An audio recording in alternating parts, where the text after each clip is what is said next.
Okay. Donc bonjour à tous, merci beaucoup de m'avoir invité donc, à cette conférence. Je sais que je passe juste avant la pause café, donc j'espère que je serai assez rapide. Donc mon travail en fait c'est de la modélisation hydrodynamique de la contamination en Eucolie, encore une fois, de la rivière des Prairies en climat actuel et en climat futur. Donc grosso modo j'intègre l'hydrologie prévisionnelle à une problématique de qualité de l'eau. Donc en introduction, ce qu'il faut savoir, c'est que la potabilité de l'eau est liée à son environnement et que la problématique de la qualité de l'eau, en fait, c'est le traitement de l'eau fait en amont des consommateurs. Ce traitement de l'eau est directement relié donc à la concentration en contaminants dans l'eau. Cependant, on observe des pics de contamination lors de surverses d'égouts, donc c'est-à-dire un épanchement d'eau non traitée dans la rivière. Ceci se produit suivant certaines conditions climatiques ou hydrauliques. Ici, nous allons étudier la qualité de l'eau en termes de Eucolie, qui permet de mettre en évidence une existence de contamination fécale potentiellement pathogène. Les objectifs de mon étude seront premièrement une modélisation hydrodynamique 2D en climat actuel, en crue et en étiage. Deuxième objectif, en climat futur, en crue et en étiage. Et enfin, on va prédire le devenir des contaminants en intégrant au modèle les phénomènes microbiologiques, physiques et chimiques d'atténuation des contaminants. De tout ceci, donc on va en déterminer des scénarios critiques suivant la diffusion de contaminants et les conditions hydrauliques pour permettre de quantifier la contamination de contaminants aux prises d'eau. Pourquoi la rivière des Prairies ? Donc tout d'abord, la rivière des Prairies, c'est une source majeure en eau potable. Elle dessert près de 380 000 personnes dans la région de Montréal. Ensuite, la contamination se fait uniquement à travers des surverses, donc il n'y a pas d'usine de traitement d'eau usée qui rejette des contaminants dans la rivière. Enfin, c'est un système qui a déjà été échantillonné par nos équipes. Et enfin, pour plus de fun, on va intégrer la notion de changement climatique dans notre étude. Donc, la rivière des Prairies se situe au nord de l'île de Montréal et au sud de l'île de Laval. Et le domaine qui sera étudié sera celui en amont du barrage Hydro-Québec. La rivière des Prairies est alimentée par la rivière des Outaouais et le principal effluent du lac des Deux-Montagnes. Elle est directement influencée par l'hydrologie et par la commission de planification de la régularisation de la rivière des Outaouais, qui permet de préserver bien sûr la population des inondations et de préserver les intérêts d'Hydro-Québec. Des travaux de modélisation de la qualité de l'eau ont déjà été entrepris par Sophie Bédard lors de son mémoire de maîtrise en 1997. C'est assez succinct, mais vous pourrez retrouver cette étude déjà faite dans son mémoire à la section numéro 6. Donc, la modélisation hydrodynamique va se faire à l'aide du logiciel HydroSim. Donc, je vais marquer le sens du courant, parce que ce n'est pas forcément intuitif. Donc, HydroSim qui a été fourni par le CEHQ. Le calibrage va se faire à l'aide du coefficient de Manning et de 5 points d'observation, ici marqués en rouge, et les points frontières en violet. Donc, voici un zoom sur nos points de site d'observation. Les points frontières, soit frontières fixes, c'est-à-dire contrainte d'adhérence ou de friction, ou une frontière de type mobile, où on spécifie le type d'écoulement. Pourquoi HydroSim ? Tout simplement parce qu'il permet de regrouper les caractéristiques d'un système d'information géographique appliqué à l'hydraulique fluviale à un calculateur d'éléments finis qui permet la résolution d'équations hydrodynamiques de deux dimensions. Ce modèle permet de ne faire aucune hypothèse sur le niveau d'eau et résout des régimes de type stationnaire ou transitoire. La qualité de l'eau va être, quant à elle, simulée par Dispersim, développée aussi par le CEHQ, qui se base sur une équation scalaire de transport-diffusion sous forme non conservative. Le calibrage va se faire à l'aide de données de campagnes de mesure qui ont déjà été effectuées et des données aux prises d'eau. En frontière, on entrera une condition de Dirichlet ou une condition de Cauchy. Les phénomènes à intégrer dans notre modèle seront la diffusion et la dispersion, qui bien sûr sont directement liés à la condition hydraulique du système, et aussi la sédimentation et la remise en suspension qui sont, en plus d'être sous la condition hydraulique, sont liés aux propriétés de la bactérie, et enfin tous les facteurs d'enlèvement et de survie, comme par exemple la faune, la flore, mais bien sûr la température, le pH, le coefficient de dégradation, etc. L'hydrodynamique et la qualité de l'eau seront ainsi couplées lors des simulations pour nous permettre d'obtenir les concentrations de contaminants qui seront alors géolocalisées dans notre logiciel. Les changements climatiques, quant à eux, sont issus d'un travail fait par Waringa Alvarez, qui est un étudiant à la maîtrise de M. Robert Lecomte. Donc, première étape, des projections climatiques ont été faites à l'aide du modèle régional de climat canadien, couplé au modèle global de climat canadien.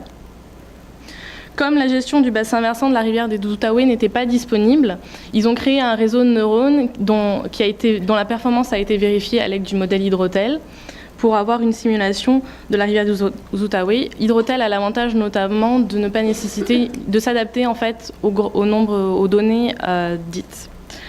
Enfin, le débit de la rivière des Mille-Îles et des Prairies ont été simulés 4 fois, à l'aide d'une période de référence allant de 1972 à 2000 et la période considérée dans nos débits projetés de 2042 à 2070.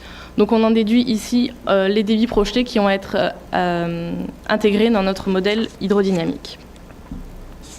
Donc objectif numéro 1, qui va être la modélisation hydrodynamique 2D en climat actuel, en crue et en étiage. Donc c'est le point qui a été le plus développé. Donc dans notre premier objectif, on a déjà obtenu un modèle calé en crue. Donc le CEHQ a calé ce modèle en crue et en étiage, ça a été fait par moi-même. Donc ce calage, comme je vous l'ai dit, a été fait par essai-erreur et par modification du coefficient de Manning sur certaines portions. Cependant, ce qu'on a observé, c'est que le calage que je faisais du coefficient de Manning ne nous permettait pas forcément d'avoir une meilleure approximation que le modèle déjà existant en crue. Donc finalement, on s'est retrouvé que le modèle en crue sera aussi notre modèle calé en étiage. Ceci peut s'expliquer du fait que les débits en étiage sont de l'ordre de plusieurs centaines de mètres cubes.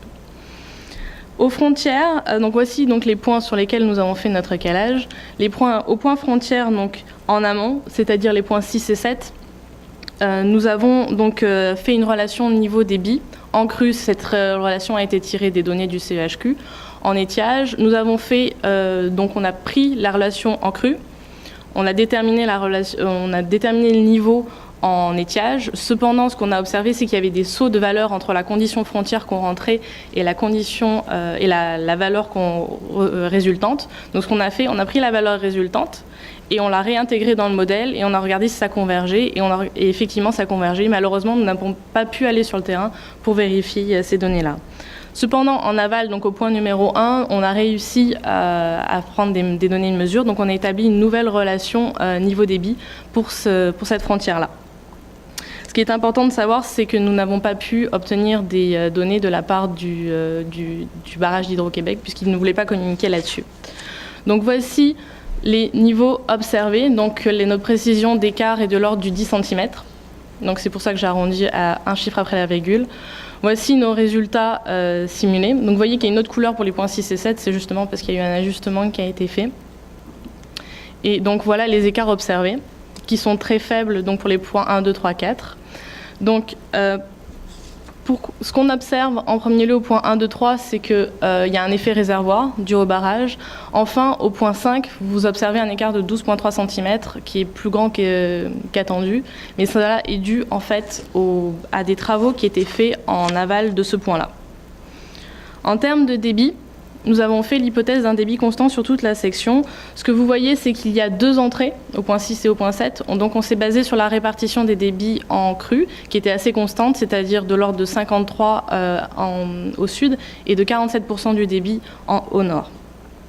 Donc nous avons réparti les débits de cette manière-là. Bien sûr, la somme des points 6 et 7 fait 687,1. Et voici le résultat de nos simulations. Donc les écarts observés en ces points-là sont de cet ordre-là. L'écart maximal observé est de l'ordre de 7% pour nos simulations. Pour la qualité de l'eau, nous avons pris les débits mesurés, nous avons fait une analyse fréquentielle mesurée au rapide déchevalement pour nous permettre d'établir des scénarios hydrodynamiques critiques. Donc on a fait ça en crue et en étiage. En crue, ça a été fait par le CHQ. En étiage, ça a été fait par moi-même. Nous avons établi des scénarios hydrodynamiques. En crue, ce qu'on observe, c'est qu'un débit de récurrence 100 ans est de l'ordre de 3500 m3 et qu'en étiage, on observe des débits de l'ordre de récurrence 100 ans de l'ordre de 420 m3. Donc enfin, tout cela a été intégré au modèle qui sert les simulations pour nous permettre d'en déduire la qualité de l'eau. Donc objectif numéro 2. On va bien sûr faire tout ce travail-ci en climat futur. Donc nous nous sommes servis donc, des débits projetés issus de l'étude de Waringa-Alvarez. En climat futur, donc la période est de 2042 à 2070. Nous avons établi les scénarios hydrodynamiques de la même manière que dans l'objectif numéro 1, c'est-à-dire par analyse fréquentielle. Voici nos résultats. En crue, on observe que le débit moyen augmente, mais que les débits extrêmes de 2 ans, 20 ans et 100 ans baissent. En étiage, on observe exactement la tendance inverse. Ceci peut être expliqué, donc, comme mes collègues ont dit, par un pic de crue plus faible, par une fonte des neiges plus hâtive et par des étés pluvieux.